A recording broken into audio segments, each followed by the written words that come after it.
Assalamualaikum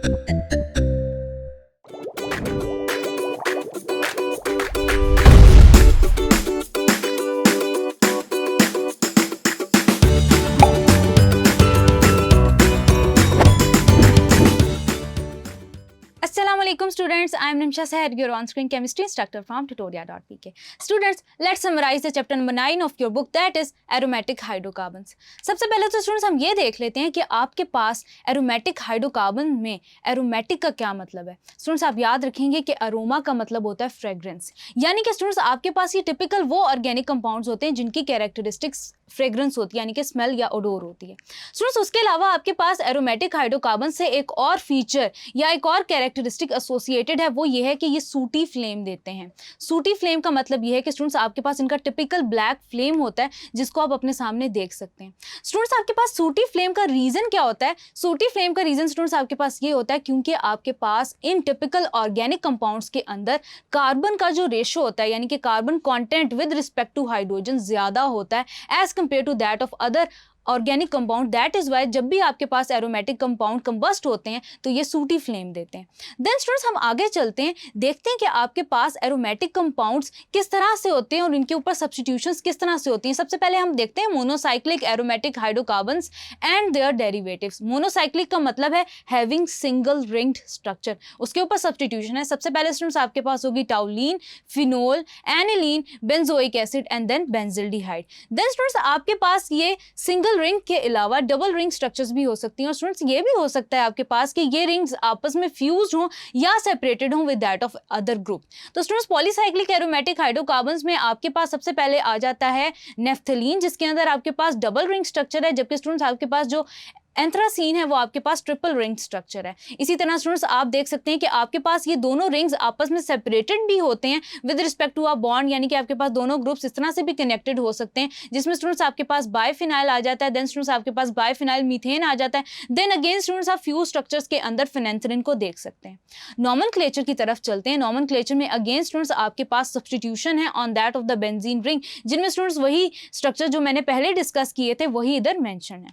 then students आपके पास ये मोनो सब्स्टिट्यूटेड बेंजीन है, यानी कि इस बेंजीन के टिपिकल स्ट्रक्चर पे सिंगल सब्स्टिट्यूशन है, यानी कि एक ग्रुप अटैच्ड है।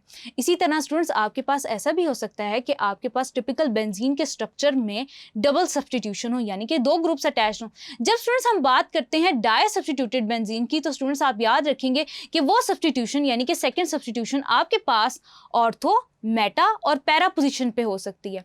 उसी बेस पे स्टूडेंट्स अगर देखा जाए आपके पास, तो आपके पास आता है सबसे पहले 1,2 डाइमिथाइल बेंजीन, देन स्टूडेंट्स आपके पास आ जाता है 1,3 डाइमिथाइल बेंजीन, देन स्टूडेंट्स आपके पास आ जाता है 1,4 डाइमिथाइल बेंजीन। अब डाइमिथाइल बेंजीन की स्टूडेंट्स हम बात करें तो इसका कॉमन नेम आपके पास जाइलीन होता है, that is orthoxylene, metaxylene and paraxylene. Then students हम आगे चलते हैं कि जैसे आपके पास डाई सब्स्टिट्यूशंस होती हैं वैसे ही आपके पास ट्राई सब्स्टिट्यूशंस होती हैं, लेकिन स्टूडेंट्स आप याद रखेंगे कि जब आप नेमिंग कर रहे होते हैं अकॉर्डिंग टू द IUPAC तो आप कुछ सर्टेन रूल्स फॉलो कर रहे होते हैं। इस केस में स्टूडेंट्स आप ये देख सकते हैं कि आपके पास 2 amino benzaldehyde and 3 hydroxy benzoic acid typical examples हैं। Then students order of priority के हिसाब से आप डाई और ट्राई सब्स्टिट्यूटेड बेंजीन की नेमिंग कर रहे होते हैं। ऑर्डर ऑफ प्रायोरिटी की बात करें तो सबसे पहले स्टूडेंट्स आपके पास आता है carboxylic acid, then cyanide group, then students आपके पास आता है एल्डिहाइड ग्रुप, देन स्टूडेंट्स आपके पास आता है कीटाइल ग्रुप, देन स्टूडेंट्स आपके पास आता है हाइड्रोक्सिल ग्रुप, देन स्टूडेंट्स आपके पास एमाइड ग्रुप आता है एंड देन स्टूडेंट्स आपके पास at the end alkyl groups आता है। यानी कि आप on the basis of order of priority आप नेमिंग कर रहे होते हैं डिफरेंट ग्रुप्स की according to the substitution. Then students आगे चलते हैं, स्ट्रक्चर ऑफ बेंजीन को डिस्कस करते हैं। स्ट्रक्चर ऑफ बेंजीन स्टूडेंट्स हम डिस्कस करते हैं तो स्टूडेंट्स आपके पास बेंजीन के स्ट्रक्चर को डिस्कवर करने से पहले तक इसके स्ट्रक्चर पे डिबेट रही कि ये आपके पास सैचुरेटेड कंपाउंड है या अनसैचुरेटेड कंपाउंड है। अनसैचुरेशन स्टूडेंट्स इस कंपाउंड से इसलिए जोड़ी जाती थी कि ये आपके पास टिपिकल एडिशन रिएक्शंस देता था, वो भी स्टूडेंट्स आपके पास double to triple addition reactions देता था, जो कि स्टूडेंट्स बाद में कंफर्म हुआ कि due to the presence of triple bond थी, यानी कि due to the presence of 3 double bonds in the structure of benzene.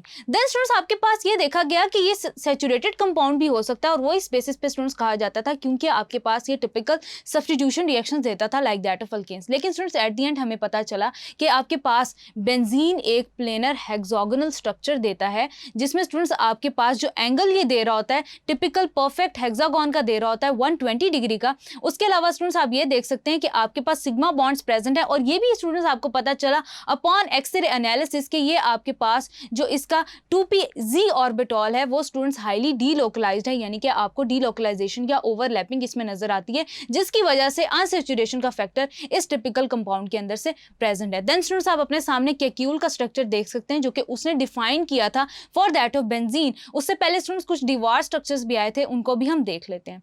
Old concept students आपके पास ये था कि तमाम के तमाम आपके पास जो 12 एटम्स हैं बेंजीन के वो सेम प्लेन में रहते हैं। बेंजीन का प्लेनर, साइक्लिक और कॉन्जुगेटेड स्ट्रक्चर है।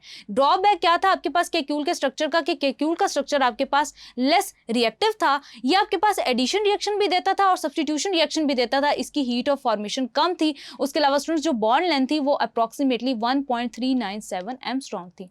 देन स्टूडेंट्स आपके पास केक्यूल के स्ट्रक्चर आपके सामने है। देन स्टूडेंट्स आपके पास रॉबिन्सन स्ट्रक्चर ये कहता था कि जो पाई इलेक्ट्रॉन क्लाउड डीलोकलाइज्ड है वो कॉन्टिन्यूसली अपनी पोजीशन चेंज करता रहता है। दैट इज वाई स्टूडेंट्स उसने बेंजीन रिंग के अंदर एक सर्कल बना दिया जो कि ये रिप्रेजेंट करता है कि आपके जो डबल बॉन्ड्स हैं बेंजीन रिंग के अंदर वो डीलोकलाइज्ड हैं। मॉडर्न कॉन्सेप्ट स्टूडेंट्स आपके पास ट्राइगोनल स्ट्रक्चर देता है, हेक्सागोनल स्ट्रक्चर देता है, जिसमें स्टूडेंट्स आपके पास जो एंगल आ रहा है between that of the bonds वो 120 डिग्री का आ रहा है, जो कि स्टूडेंट्स आप अपने सामने देख सकते हैं। देन स्टूडेंट्स आप इस मॉडर्न कॉन्सेप्ट के अकॉर्डिंगली मॉलिक्यूलर ऑर्बिटल ट्रीटमेंट करते थे बेंजीन का। देन स्टूडेंट्स आप इसी के अंदर एक रेजोनेंस का कॉन्सेप्ट लेके आए, उसको सबसे पहले डिफाइन कर लेते हैं। The possibility of different pairing scheme of valence electron of an atom within the molecule is called as resonance and the different structure just arranged are called as resonance structure. यानी कि students मैं ये कह सकती हूँ कि आपके पास जो 3 डबल बॉन्ड्स हैं केक्यूल के स्ट्रक्चर्स के अंदर या डिवार के स्ट्रक्चर्स के अंदर, वो स्टूडेंट्स आपको बेसिकली ये बता रहे हैं कि आपके पास इलेक्ट्रॉन क्लाउड्स यानी कि जो वैलेंस इलेक्ट्रॉन्स डीलोकलाइज्ड हैं वो पूरे रिंग के अंदर कॉन्टिन्यूसली मूव करते हैं। That is why different structures आपके पास एट अ टाइम आ रहे होते हैं, जिनको आप रेजोनेंस स्ट्रक्चर कहते हैं। इसी बेस पे स्टूडेंट्स आपने रेजोनेंस एनर्जी कैलकुलेट की, यानी कि स्टूडेंट्स आपके पास हाइड्रोजनेशन एनर्जी ऑफ बेंजीन कम है as compare to the hydrogenation energy of cyclohexene and 1,3 cyclohexadiene. That is why students हमने ये इन्फर किया कि आपके पास बेंजीन ज्यादा स्टेबल है as compared to that of other cyclohexenes and cyclohexadienes. Then students आपके पास resonance energy को define किया गया। The resonance energy is a measure of extra stability of the conjugated system as compared to the number of isolated double bonds. Having said that students आगे चलते हैं, preparation of benzene discuss कर लेते हैं। Students आपके पास benzene को prepare करने के लिए 5 methods हैं। Number 1 dehydrogenation of cyclohexene, जो कि students आपके पास in the presence of platinum catalyst होती है 250 डिग्री सेल्सियस पे, जो कि students हाइड्रोजन मॉलिक्यूल्स को रिमूव करके इसको बेंजीन के अंदर कन्वर्ट करती है। फ्रॉम एसिटाइलिन स्टूडेंट्स आपके पास पॉलीमराइजेशन रिएक्शन हो रहा होता है जो कि निकल की प्रेजेंस में हो रहा होता है। देन स्टूडेंट्स आपके पास अल्केन से जो रिएक्शन हो रहा होता है वो in the presence of mixture of catalyst हो रहा होता है in the form of chromium oxide, in the form of aluminium oxide and silica. Laboratory में स्टूडेंट्स जब आप इनको प्रिपेयर करते हैं तो वो आप फिनोल के थ्रू भी कर सकते हैं, वो आप बेंजोइक सोडियम बेंजोएट के थ्रू भी कर सकते हैं, यानी कि उसको आप कॉस्टिक सोडा और लाइम से रिएक्ट करवाएं तो स्टूडेंट्स आपके पास बेंजीन जनरेट होता है।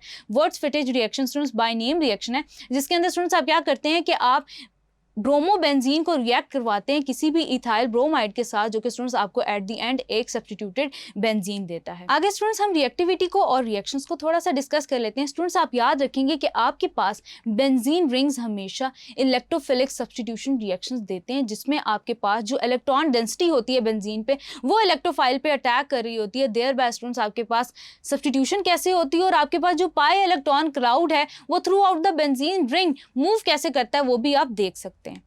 देन स्टूडेंट्स इसी इलेक्ट्रोफिलिक सब्स्टिट्यूशन रिएक्शन से रिलेटेड हमारे पास कुछ रिएक्शंस हैं जिनमें आपके पास addition of nitro group to the benzene ring is called as nitration, जबकि स्टूडेंट्स आपके पास addition of halogen group to the benzene ring in the form of bromine is called as bromination. Then students the addition of sulphate group hydrogen sulphate group to that of benzene ring is called as sulphonation, जबकि students आपके पास Friedel Craft reaction में Friedel Craft alkylation आती है और Friedel Crafts acylation आती है, जो कि in the presence of acidic condition हो रहे होते हैं, यानी कि in the presence of aluminium trichloride. Hydrogenation में स्टूडेंट्स आप देख सकते हैं कि एडिशन ऑफ हाइड्रोजन इसको कन्वर्ट कर देती है साइक्लोहेक्सेन के अंदर। कैटालिटिक ऑक्सीडेशन अगर की जाए in the presence of vanadium pentoxide तो इसको मैलिक एनहाइड्राइड के अंदर कन्वर्ट कर देती है।